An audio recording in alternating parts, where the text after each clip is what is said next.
Sejam bem-vindos ao meu, ao seu, ao nosso podcast Espadas Literárias. E no quadro Viajando na Leitura hoje, vamos falar da obra Verões Felizes.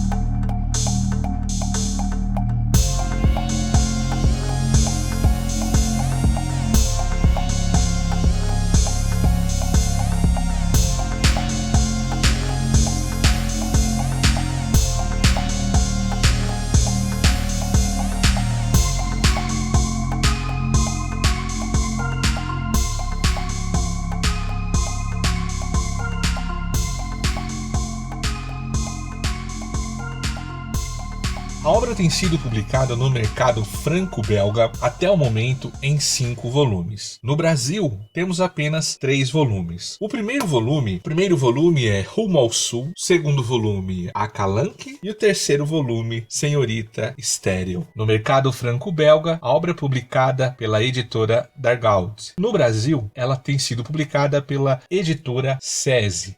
Recentemente eu ouvi na internet um boato de que a editora SESI não daria continuidade aos outros 2 volumes. Entramos em contato com a editora SESI através de e-mail, mas até gravarmos esse programa não recebemos resposta ainda da editora. Nós sinceramente esperamos que a editora prossiga com o título, porque é algo assim excepcional, é uma obra excepcional. O roteiro pertence ao conhecidíssimo belga Zidrou, enquanto a arte ficou por conta do espanhol Jordi Lafebre. Participa também nessa obra o espanhol Mado Peña. Ele participa na parte da pintura. Ele e Lafebre fazem a pintura, que é de uma beleza exuberante. Publicada no Brasil pela editora SESI, em formato grande europeu. Até o momento temos 3 volumes e esperamos sinceramente que a editora SESI prossiga com os outros 2 volumes que já foram publicados pela Dargaud no mercado franco-belga. Cada volume consta com mais ou menos 64 páginas, capa cartonada e papel couché de boa qualidade. É um formato, falar a verdade, é um formato que eu gosto muito. Ela, por ser aquele formato bem grandão, quem já comprou ou quem já folheou aí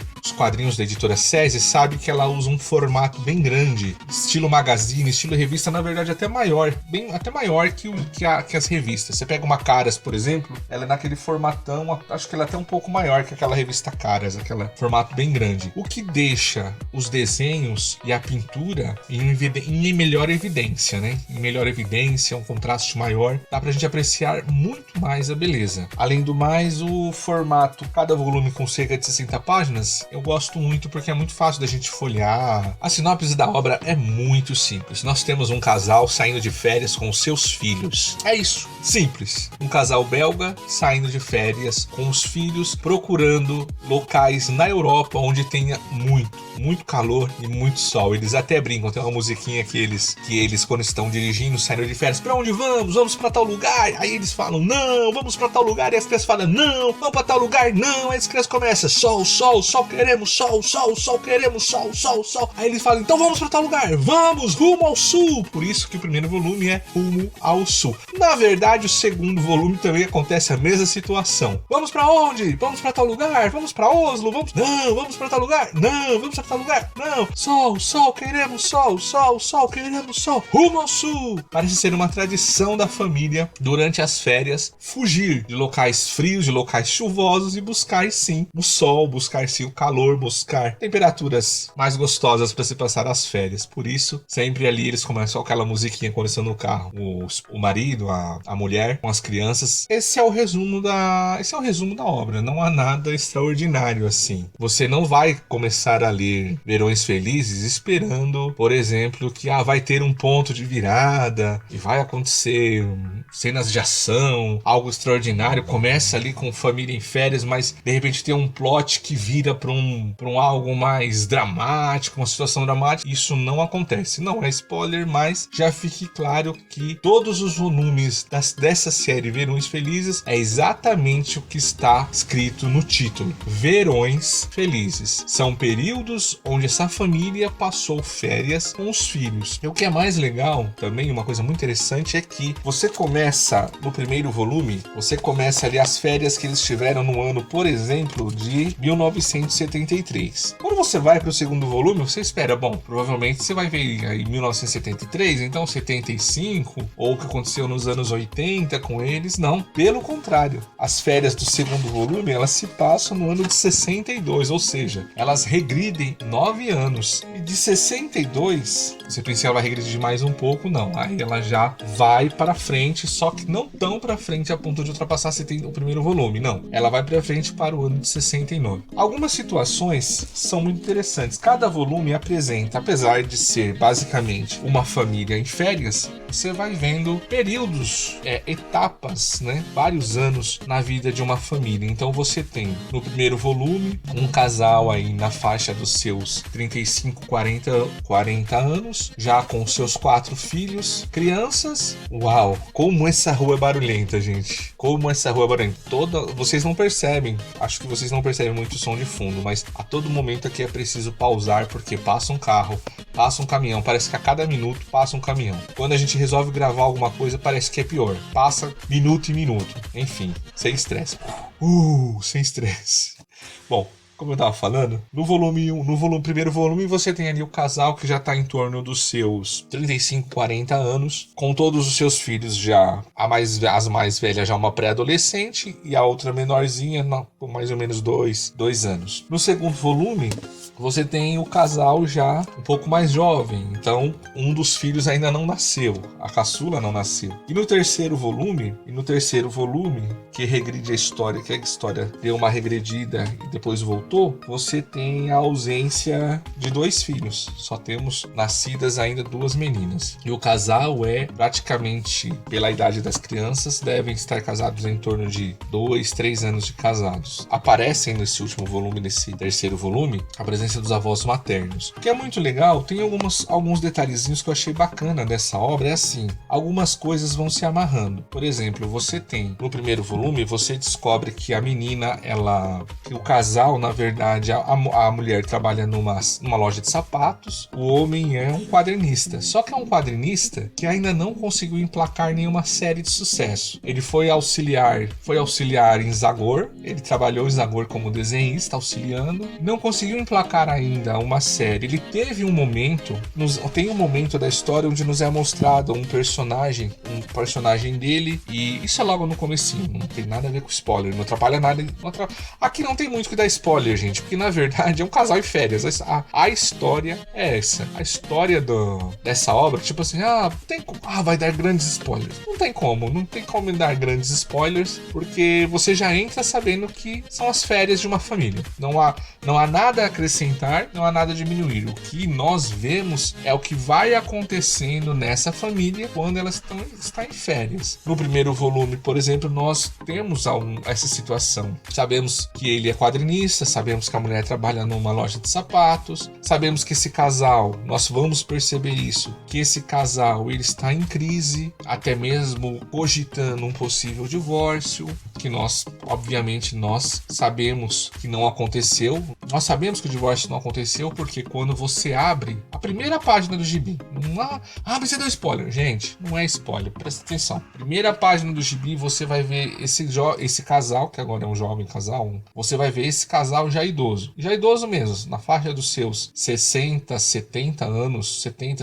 e poucos anos, juntos, sentados, percebe que eles estão em férias e a mulher vai fala ali alguma coisa, ele fala outra e ele fala, poxa, já não é mais como antigamente. Aí a esposa dele fala, nunca vai ser como antigamente. E esse antigamente, obviamente, você percebe que ele quer dizer que é diferente as férias deles agora que já são idosos, sozinhos, apesar de você perceber que eles estão no mesmo lugar. É diferente de quando eles tiraram as férias com os filhos ainda bebês, ainda crianças. Essa é a diferença. E daí segue. Então assim, você vai ver no primeiro volume que o casal tá em crise, querendo um divórcio e tal, mas você percebe, eles não se divorciaram porque primeira página do gibi você viu os 2 idosos juntos conversando, rememorando isso. Algumas questões são levantadas também. Por exemplo, nesse primeiro volume, ele que é quadrinista, tem tem um pôster lá de um personagem que ele criou. Aí alguém pergunta pra ele: nossa, eu gostava tanto desse personagem e tal.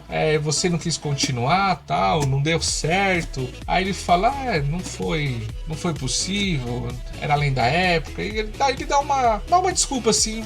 Isso aí no segundo volume é respondido de forma curta, de forma pequena, mas no segundo volume é respondido o porquê que aquele personagem não deu certo. Uma das frases que ela abre, por exemplo, falando no primeiro volume, você vai ver que ela tá repetindo uma frase de uma situação que acontece lá no segundo ou no terceiro volume. Então assim, vão ficando pequenos detalhes mesmo, sabe?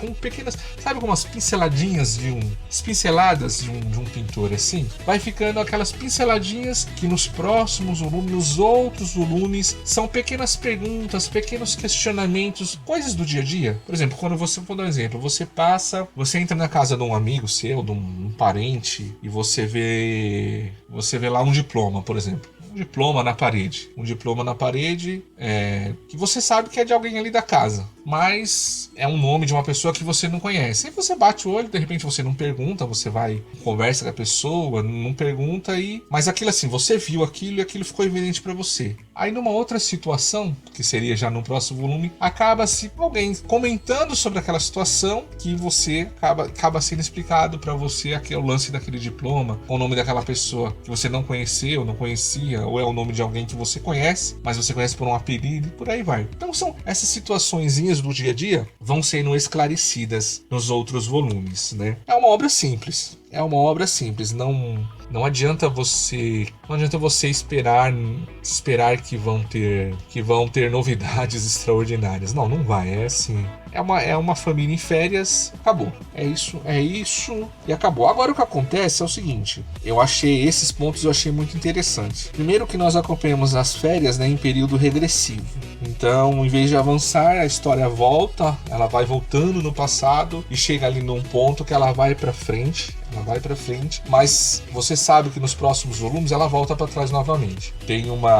Acho que é no quarto ou no quinto volume, apesar de não ser publicado aqui, você entra no site lá da editora Vergalt, você vê lá os volumes, você dá uma lida no plot da história, você vê que ela vai pra frente, mas ela volta novamente explicando algumas situações. Uma outra coisa que eu achei bem legal, que apesar de não ter grandes viradas, não é assim uma coisa sem emoção, não. Em cada volume existe um problema familiar implícito que é desenvolvido e nos é mostrado ali nas imagens, mas não é escrito em palavras, ou seja, nós vamos ver aquelas situações, mas não vamos ler sobre elas. Não está escrito, não está explicado, mas nós vamos ver. Acontecem coisas tristes, acontecem coisas dramáticas, e em cada volume, apesar de é um casal em férias, não tem grandes viradas, eles estão em férias, mas acontecem no percurso dessas férias situações engraçadas e também acontecem situações dramáticas, que é como acontece na vida de toda pessoa. É aquela situação que de repente a pessoa está em férias, você está em férias, mas de repente você percebeu quando você chegou na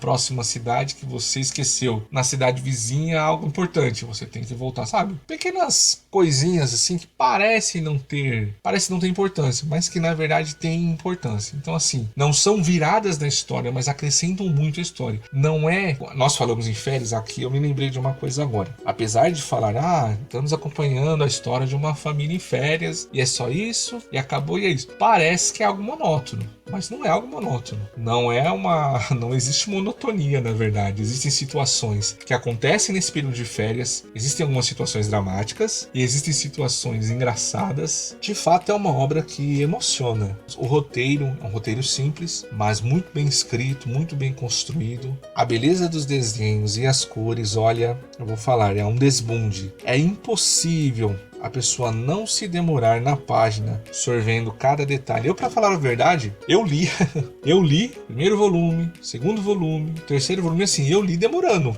Eu virava uma página, o desenho é tão bonito, sabe? Tem uma mistura. Os desenhos do Lafebre é muito bonito. Ele tem uma mistura do cartunesco e do realismo, sabe? É um realismo e o cartunesco, mas assim, mais puxado pro cartunesco. E as cores as cores, é uma pintura aquarela, de estilo aquarela, é muito bonita. Assim, você vira a página e você lê e você fica olhando assim os detalhes das paisagens, quando eles estão assim no mar, na água, quando eles estão numa campana, num piquenique, por exemplo, numa floresta mais fechada, é um desbunde para os olhos, é bonito demais. Você para e você fica olhando os detalhes. Você demora na página, não é aquela coisa que você lê o quadro 1, quadro 2, quadro 3, 4, vira a página. Não, você lê e aí você fica apreciando os detalhes. Eu li o primeiro volume, o segundo volume, o terceiro volume. Depois, passou alguns dias, eu fui folhear de novo, só a arte. E aí eu virava a página, apreciava. Virava a página, apreciava. Virava a página, apreciava. Porque é bonito demais, é uma arte bonita demais. O colorido de cada página, a pintura em cada personagem, em cada paisagem, é bonito demais. Você entra na Renault 4L e você entra com um casal e as férias deles passam a ser as suas também. É impossível não recordar a nossa própria infância e vários bons momentos passados. Realmente, você lendo essa obra, você vai pensar nas suas férias de infância. Sabe aquelas férias que você passou na casa dos avós, ou aquelas férias quando você era garoto, ia pro litoral, ou aquelas férias que você passava na casa dos tios, na casa de algum coleguinha. Você vai pensar na sua infância, não tem como. Você começa a traçar paralelos com a sua própria infância. E essa nostalgia de recordar a sua infância, de traçar paralelos, traz ainda mais beleza e mais sabor a essa obra. Uma coisa que eu gostei também nessa obra Verões Felizes é que nós vemos que o personagem principal, Pedro, ele tem muita dificuldade em emplacar uma série dele mesmo, né? E nós vemos a dificuldade do mercado artístico. Na verdade, são poucas pessoas que conseguem destaque. Se a gente parar para pensar, até isso dá pra gente traçar um paralelo bacana com o mercado nacional. Nosso mercado é muito difícil a pessoa viver de quadrinhos. Por exemplo, Pedro, que na realidade ele tá ali nos anos 70, enfim, Zagor é uma explosão de sucesso, mas ele mesmo não consegue emplacar uma série dele. Ele é um quadrinista que na verdade ele é mais um assistente do que um quadrinista. Ele tá começando, ele tá naquele processo onde ele tá meio que saindo de assistente para começar uma série sua, mas ainda não é uma série de sucesso, é uma tentativa que a autora vai fazer no mercado para ver se vai dar certo, enfim. Então a gente vê a dificuldade de viver de arte no mundo, na realidade. Eu tô me lembrando, eu trabalhei com um senhor numa escola tempos atrás, e ele é pintor de quadros, paisagens, ele faz paisagens, ele não me lembro agora que tipo de pintura, não sei se ele é aquarela, não sei isso, se é tinta a óleo, não sei qual, não me lembro direito como que é, mas eu recordo que nós estávamos conversando, ele contando das dificuldades de ser artista no Brasil, por exemplo. Ele tinha uma profissão dele na escola, ele trabalhava, acho que uma espécie de faz tudo, eu não sei se era, não me recordo exatamente, sei que ele consertava as coisas, faz tudo, consertava as coisas, enfim. E ele falando da dificuldade de viver, ele era concursado, né, na prefeitura, ele precisava de ter esse recurso. Ele falou assim que ele não conseguia viver apenas da arte. Ele falou que houve um período da vida dele onde ele era mais jovem, a arte ajudou bastante. Isso ele me disse, que parece que foi naquele período dos anos 2000 e pouquinho, que foi um período bastante produtivo para ele produziu bastante. E ele tinha um local no centro de São Paulo, ainda existe esse local, esqueci o lugar agora, mas ele falou que as pessoas vão lá, os artistas vão para vender quadros, vão vender porcelana, escultura, no caso ele ia vender as pinturas dele. Foi uma época bastante produtiva que ajudou, ele falou que ajudou ele a pagar as prestações da casa dele, a quitar a casa dele, mas ele falou que depois foi uma época, e depois disso é muito difícil. Ele sempre vende alguma coisa, né? Ele sempre vendia alguma coisa, mas é muito difícil. E realmente, você viver de arte não é fácil. Viver de arte no Brasil é muito difícil. Nós vemos isso no mercado brasileiro, né? Isso nós podemos... Essa é uma parte interessante dessa obra, que a gente pode ampliar isso no mercado brasileiro. A gente sabe que o mercado americano, ele é bem amplo. Até o mercado europeu é bem tá bem construído, tá bem fortalecido, vamos dizer assim, né? Os quadrinhos, os comics, banda desenhada, no Japão os mangás, o pessoal consegue emplacar uma série, consegue ganhar um bom dinheiro, mas aqueles que não conseguem emplacar alguma coisa, é difícil você viver da arte. E não só, e agora trazendo para o nosso país, então para o nosso país é muito difícil. E agora, né, nós temos visto, vamos dizer assim, eu não vou dizer um boom, acho que não é um boom. A palavra certa não é falar, nós temos visto um boom, não é, mas a gente tem visto, por exemplo, o MSP, ai meu Deus, como é que chama? Me fugiu agora o nome. Essa série do Sidney Guzman, que ele tem convidado artistas brasileiros para desenhar os personagens do Maurício de Souza, né? Nós temos visto essa série, essas gráficas, sim, as gráficas MSP saindo bastante coisa. Astronauta, Penadinho, usando bastante artista nacional. Temos algumas editoras, POC Nankin lançando um título de artistas nacionais. A Draco, acho que a Guará também, a editora Guará tá trazendo bastante personagens, bastante artistas nacionais, a Draco, a Guará. Enfim, a gente tá tendo uma ampliação, acho que uma ampliação de mercado, assim. Mas tá tendo uma evidência. Mas mesmo assim, você não vê o pessoal conseguindo viver só da arte deles. Eu ouço a maioria dos canais onde o pessoal dá entrevista, podcast onde o pessoal comparece, dá entrevista. E a maioria dos artistas e roteiristas, né, eles falam que eles não dá apenas para viver de quadrinhos. Tem um ou outro ali mais famoso, mais que consegue, mas a grande maioria que não consegue, por quê? Porque entrou ali no mercado americano, consegue nesse sentido também, né? Trabalhando no mercado americano. Mas eu quero dizer assim, vivendo de quadrinhos no mercado brasileiro. Eu não tô falando, lógico, da galera que consegue trabalhar pro mercado europeu. A gente tem no Brasil uma galera que consegue trabalho no mercado europeu, consegue trabalho no mercado americano. Não, eu tô falando da galera que trabalha, que tem os seus personagens, quer emplacar suas séries, seus personagens no mercado brasileiro, no nosso país. Isso é muito difícil. Eu tava vendo uns personagens aqui, acho que ontem mesmo, eu tava vendo um personagem do Pará que ele imita um pouco o Shazam. Não é que ele imita o Shazam, ele tem poderes parecidos. Não é, vamos dizer assim, não é uma imitação, é um personagem do Pará, muito bem desenhado. Eu gosto muito do personagem, eu tenho acho que uns 2 álbuns. Tem alguns álbuns daquele personagem Quebra-Queixo, do Marcelo de Campos, eu gosto bastante. É um personagem que tá aí ainda em atividade, mas é um personagem antigo. Acho que o Marcelo de Campos criou esse Quebra-Queixo ali na década de 80, 90, acho que 87, uma coisa assim. Eu li uma entrevista dele, mas não lembro agora de cor. Enfim, mas é difícil você emplacar como artista no Brasil, viver exclusivamente de quadrinhos. A maioria faz quadrinhos nas horas vagas que tem. A maioria dos artistas acabam tendo que trabalhar pro mercado publicitário ou em outras profissões. Enfim, você tem aí roteiristas que são redatores, você tem desenhistas que acabam sendo ilustradores, vão trabalhar com ilustração, vão trabalhar com fotografia, enfim, porque realmente no Brasil não se consegue viver apenas de arte, não consegue viver apenas de quadrinhos, vamos dizer assim. Esse é um ponto muito bacana que eu gostei em Verões Felizes, porque ele te dá essa ideia, né? Não é o propósito da obra, obviamente, não é o propósito da obra conversar ou discutir sobre a situação de ser quadrinista, de se viver de arte, mas isso é mostrado que a família tem uma certa dificuldade financeira a ponto da mulher ter que trabalhar num trabalho que ela não gosta, para que a renda da família seja complementada e eles não cheguem a passar certa necessidade, porque o marido, como quadrinista, não está conseguindo emplacar uma série, e por ele não conseguir emplacar uma série, acaba trabalhando como assistente e acaba não tendo o dinheiro suficiente. Então, ou seja, é a realidade do mercado no Brasil hoje, né? Isso achei muito bacana da obra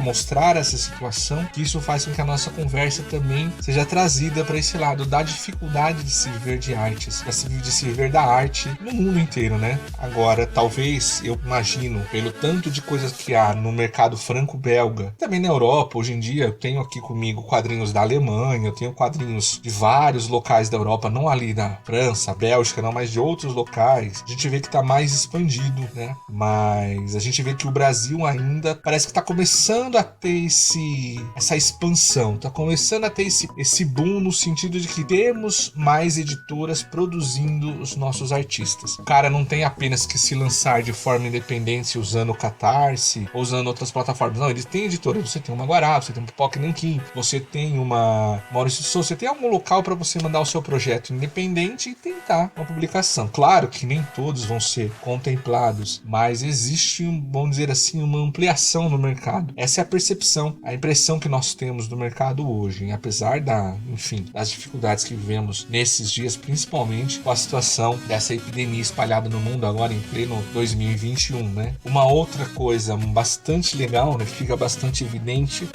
em Verões Felizes, é a importância de se valorizar mais as pessoas que os objetos. Porque no final, com o passar dos anos, tudo que fica são as lembranças dos que passaram por nossas vidas e de quanto amamos ou deixamos de amar essas pessoas. Verões Felizes mostra muito isso, naquela situação de recordações da obra, vai voltando para o passado, depois vai para frente. Você percebe, por exemplo, em determinado momento, você percebe, a obra vai mostrar os avós dos jovens. Você percebe que eles provavelmente já partiram, já não estão mais. O que ficou foram lembranças, foram conversas, foram aquelas férias que eles passaram juntos. Em diversas situações, como é importante eles darem valor uns aos outros, a importância de estar uns com os outros, né? Uma coisa que eu acho bastante legal é quando eles... Aqui é um pequenito spoiler, não chega a ser, vai estragar em nada, não vai estragar em nada a sua experiência, mas é um pequenito spoiler que eu acho muito legal. Numa determinado, não sei qual, não vou falar qual desses volumes, mas num determinado momento eles estão num restaurante que acho que é 2 estrelas, é 3 estrelas, é não sei lá quantas estrelas tem, e o cara vem com toda aquela pompa, que vai querer, qual o seu pedido, aí de repente olha pra eles e o cara vira tipo, eu quero batata frita. Tipo, mano, imagina, você tá num restaurante tipo chique, sei lá, 3 estrelas, 4 estrelas, não lembro agora, restaurante chique, que você quer uma batata frita, tipo, e aí o cara olha assim aquela hora, com aquela cara meio, tipo, batata frita, e tipo, as crianças, elas também, batata frita, tipo, batata frita, então assim, coisa simples, mano, uma batata frita é uma coisa que você compra em qualquer esquina aí, pra comer recheada, os caras estão sentados num restaurante granfino e, você quer? Eu quero batata frita, então assim, essas coisas são muito legais na obra aqui, coisas pequenas, coisas simples da vida, né? Às vezes a gente não valoriza muito as coisas simples, esperamos grandes conquistas, grandes negócios, esperamos, porque quando nós pensamos assim muitas vezes, né? Quando eu tiver aquele emprego e eu vou ganhar aquela grana, e aí as coisas vão estar boas, e aí eu vou ser feliz de verdade. E aí o cara chega lá e conquista e tipo, não é nada daquilo que você achava, tipo, tenho mais dinheiro, mas é só isso. Esses dias eu achei muito interessante, foi o canal, acho que foi no Ferrez, o canal do Ferrez. Eu não me lembro qual é o vídeo, tem alguns vídeos do Ferrez que eu acho bacana. Eu não curto todos os vídeos, principalmente quando o Ferrez fala de religião, enfim, ele não curto esses vídeos do Ferrez quando ele fala de religião. Mas até aí tudo bem. Mas a maioria dos vídeos dele eu gosto bastante dos vídeos do Ferrez, e tem um vídeo que ele fala assim, que tem pessoas que são tão pobres, mas são tão pobres que tudo que elas têm é dinheiro. E se você parar pra pensar, não é verdade isso mesmo? Tipo, tem gente, mano, que, cara, a pessoa é tão pobre de espírito, tão pobre de alma, tão mesquinha, que tudo que essa pessoa tem é dinheiro e só, nada mais. Enfim, não vou filosofar, né? Eu não vou ficar aqui filosofando, mas tem muitos trechos de Verões Felizes que você pensa sobre a questão da perda, a questão de distanciamento, pessoas que já estão distantes dos pais, já não falam mais com os pais, cresceu, estudou, teve a sua profissão, foi embora e tipo, mal conversa com os pais idosos, outras situações, pessoas queridas que você quer ter mais tempo na sua vida, mas não tem, tipo, pessoas vão morrer e tipo, tem uma situação, aqui eu vou dar um pequeno spoiler, porque assim, chamou muito a minha atenção, é muito chocante, e eu vou dar um pequeno spoiler, que existe uma situação, uma fala que acontece na obra, também não vou falar qual volume, mas é uma situação que acontece lá, e aí o cara fala assim pro outro, um falando pro outro, mas a filha não tava mais falando com ela, né, eles resolveram, aí o cara fala, nada como um cancerzinho pra fazer a família se unir de novo. Eu acho que ele fala isso de uma forma sarcástica, um sorriso, mas aquele sorriso triste, sabe, e você realmente para, tipo, pra pensar, mano, imagina, uma filha que não fala com a mãe, filhos que não falam com os pais, e aí ele fala, tipo, nada como um cancerzinho pra fazer essa pessoa se arrepender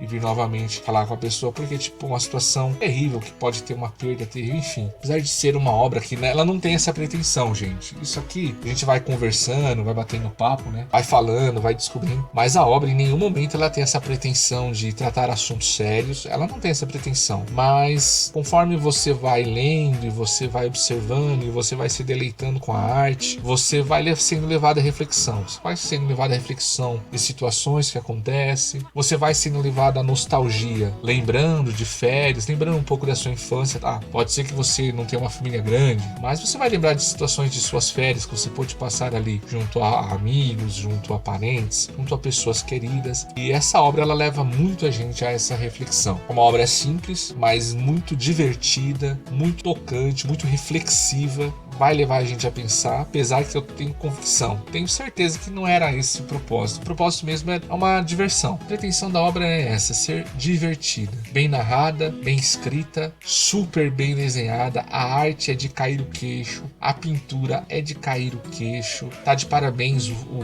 a parte técnica, vamos dizer assim, a parte gráfica, enfim, papel, formato, tá de parabéns a SESI. E vamos torcer, realmente torcer, para que a SESI, a editora SESI, ela publique os volumes 4 e 5 que já foram publicados na Europa. Parece-me que volume 5 não é o volume final. Parece-me que não é o volume final. Que talvez fiquem aberto para que se possam ser publicados outros volumes. Mas até o momento são 5 volumes publicados lá no mercado franco-belga e a gente espera sinceramente que a editora SESI traga esses outros 2 volumes para que a obra não fique incompleta aqui no Brasil. Infelizmente, essa é a parte ruim. Como a gente estava falando de mercados, né? Do mercado de arte no Brasil, do mercado de quadrinhos, enfim. Quando eu falo de arte, principalmente aqui, entendam, né? Eu tô falando principalmente quadrinhos nesse caso aqui. Quadrinhos e livros também, né? A gente pode falar de livros que também vendem muito pouco no Brasil. Mas, especificamente, nesse momento, eu tô falando de quadrinhos. Você tem uma obra excelente, arte excelente, roteiro excelente.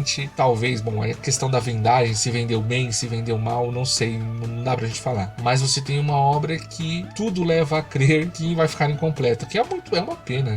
E são muitas as obras no Brasil. É por isso que quando se fala, recentemente eu tava vendo o pessoal falando, publicar determinadas publicações no Brasil, você já fica triste, porque a tendência é não chegar ao final aquilo ali. Eu estava conversando com o pessoal num grupo aí de quadrinhos aí, o pessoal falando, séries longas que eu gostaria de ver no Brasil e tal. E eu me lembrei, não conhecia, mas achei, depois de ler um volume, de ver a animação, conheci o Gogo 13. Eu achei, nossa, que mangá excelente. Mas pesquisando, vi que o mangá tá em andamento, ainda está em andamento no Japão, e tem mais de 200 volumes. Parece que esse ano, 2020, 2021, parece, chegou a 200 volumes. Você já pensou? Tentar 200 volumes no Brasil? Não vai ser publicado no Brasil porque não tem como, 200 volumes. Enfim, fica aí essa decepção pra gente, né? Porque é difícil no Brasil séries longas. Eu estou colecionando O Lobo Solitário e os preços da Panini estão impraticáveis. Não vou entrar em situação de preço, mas eu quero dizer assim, numa obra de 28 volumes, eu já estou vendo a dificuldade que é de você ter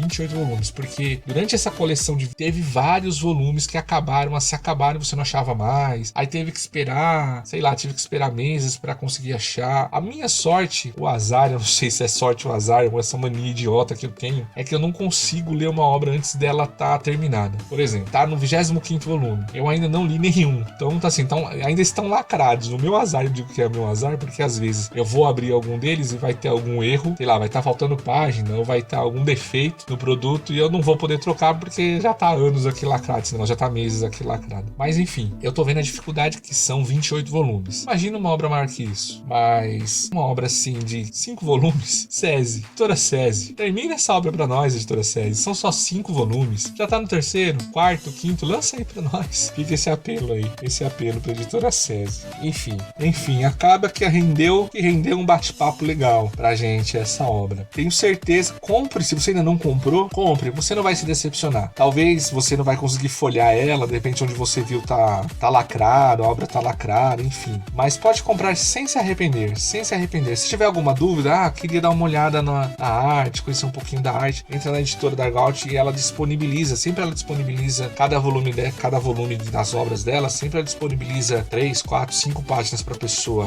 Provavelmente vai estar em francês, mas nada que o Google Tradutor não dê pra gente entender, para entender um pouquinho a história. E se você não estiver tão interessado em ver a história nesse momento, só pela arte, você vai dar uma olhada na arte e você vai ver que é bonita demais, tá certo? Então foi muito bom ter você aqui. Se quiser deixar o seu comentário, eu vou achar muito bacana. Se quiser dar aquela curtida legal também vai ser muito bom. E nós nos vemos num próximo vídeo, tá certo? Até logo, fiquem com Deus. Tchau, tchau, pessoal. Até o próximo Espadas Literárias.